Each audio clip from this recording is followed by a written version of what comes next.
Ya Habib. Kembali kita lanjutkan pembahasan kita. Sebelumnya kita sudah membahas tentang sunnah-sunnah puasa. Kali ini saya akan lanjutkan tentang hal-hal yang dimakruhkan ketika berpuasa. Yang pertama adalah al-alqu, ay madghuhu biduni ay yanfasila minhu syai'un ilal jawfi wa illa shara muftiran. Yaitu mengunyah sesuatu tapi kunyahan tersebut tidak sampai masuk ke dalam badan atau rongga. Wa illa shara muftiran. Apabila ada sesuatu yang masuk ketika dia mengunyah-ngunyah tersebut, maka bisa membatalkan puasanya. Nah, tatkala al-alku, mengunyah-ngunyah ini ada hajat, dia tidak dimakruhkan. Tapi dengan catatan tadi, jangan sampai ada yang masuk ke dalam rongganya. Misalnya tujuannya untuk melembutkan makanan untuk anaknya. Jadi melembutkan makanan untuk anaknya. Nah, ini suatu hajat yang diperbolehkan hingga kemakruhannya hilang. Tetapi jangan sampai apa yang dikunyahnya itu masuk ke dalam rongga mulutnya. Nah, kemudian yang kedua, dzauqut ta'ami biduni hajatin ma'a adami wusuli syai'in ilal jawfi, yaitu mencicipi makanan tanpa ada hajat sedikit pun, beserta tidak ada sesuatu yang masuk ke dalam tubuh atau rongganya.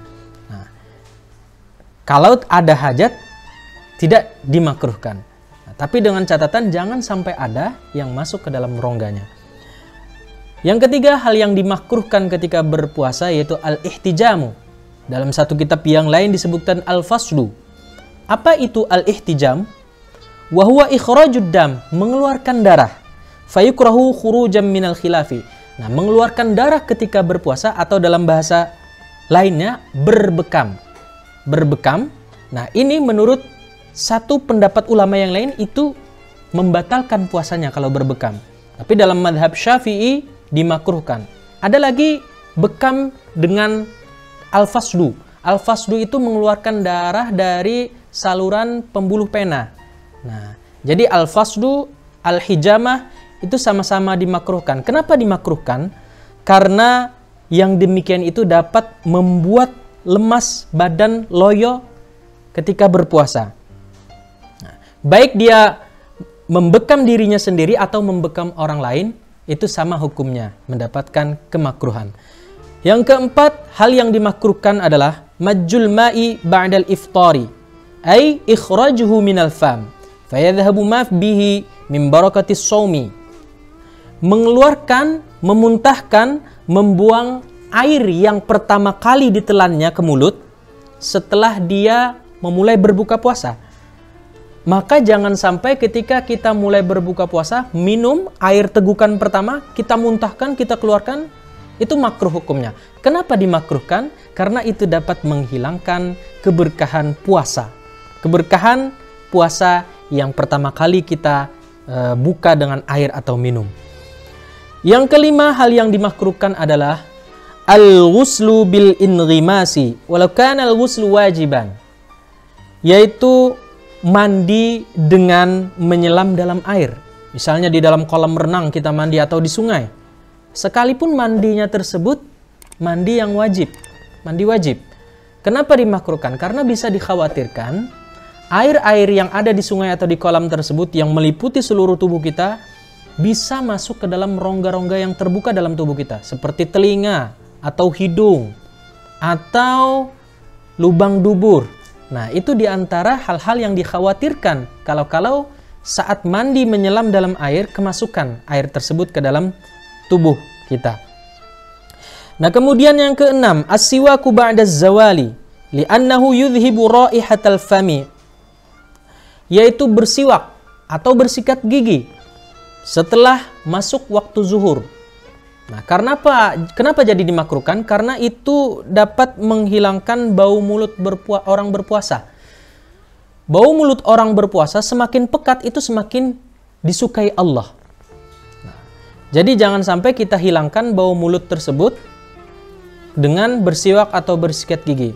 Nah, tapi pendapat dalam mazhab Syafi'i sendiri ada ulama yang membolehkan, yaitu Imam An-Nawawi. Beliau tidak memakruhkan untuk bersiwak setelah zuhur. Berikutnya, hal yang dimakruhkan yaitu kathratu syib'i wan naumi wal khawdu fima la ya'ni li'anna dzalika yudhibu faidatas shaumi. Terlalu kenyang saat berbuka puasa atau sahur, terlalu kenyang. Nah, ini dari sisi medis juga tidak menyehatkan, bisa membuat sakit perut, atau dari sisi agama tidak bagus karena dapat membuat dia malas untuk bergerak, untuk melaksanakan ibadah. Wa kathratun naumi, terlalu banyak tidur. Seharian aja digunakan untuk tidur. Nah, ini juga makruh. Wal khawdu fi ma la ya'ni, dan berbicara tentang hal-hal yang tidak bermanfaat. Nulis status termasuk. Jika tidak ada kemanfaatan atau tidak ada faedahnya, lebih baik tidak usah ditulis status atau dibicarakan. Karena yang demikian itu dimakruhkan. Nah, kenapa dimakruhkan? Karena dapat menghilangkan manfaat puasa itu sendiri. Manfaat puasa apa? Manfaat atau fungsi puasa itu kan kita menahan. As-shaumu al-imsaku, menahan dari hal-hal yang membatalkan puasa, termasuk menahan hal-hal yang dapat merangsang nafsu syahwat kita. Nah, yang terakhir, hal-hal yang dimakruhkan ketika berpuasa adalah tanawulus syahawatil mubahati minal mashmumati awil mubasarati awil masmu'ati, yaitu menikmati kesenangan-kesenangan yang diperbolehkan dalam syariat, seperti hal-hal yang dicium, minyak harum, parfum, dioleskan, disemprotkan ke badan. Nah, ini termasuk hal yang dimakruhkan. Tapi lagi-lagi ada ulama yang membolehkannya, berminyak harum misalnya. Nah, jadi tidak mutlak makruhnya, karena ada pendapat mazhab lain. Awil mubasharati, atau dilihat, sesuatu yang dilihat.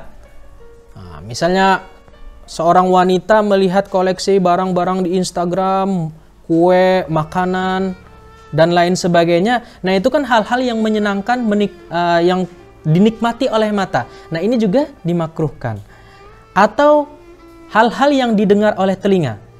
Nah, misalnya kita mendengar lagu dangdut atau mendengar hal-hal lagu-lagu percintaan. Nah, ini juga dimakruhkan karena telinga merasa nyaman dengan itu. Atau kita mencium bau-bau masakan, duduk di samping orang bakar sate misalnya. Nah, itu kalau kita menikmatinya juga dimakruhkan. Nah, hindari yang demikian itu supaya ibadah puasa kita berjalan dengan baik, ibadah puasa kita betul-betul mendapatkan keberkahan, rahmat dari Allah Subhanahu wa taala. Nah, itu tadi 8 hal yang dimakruhkan ketika kita berpuasa.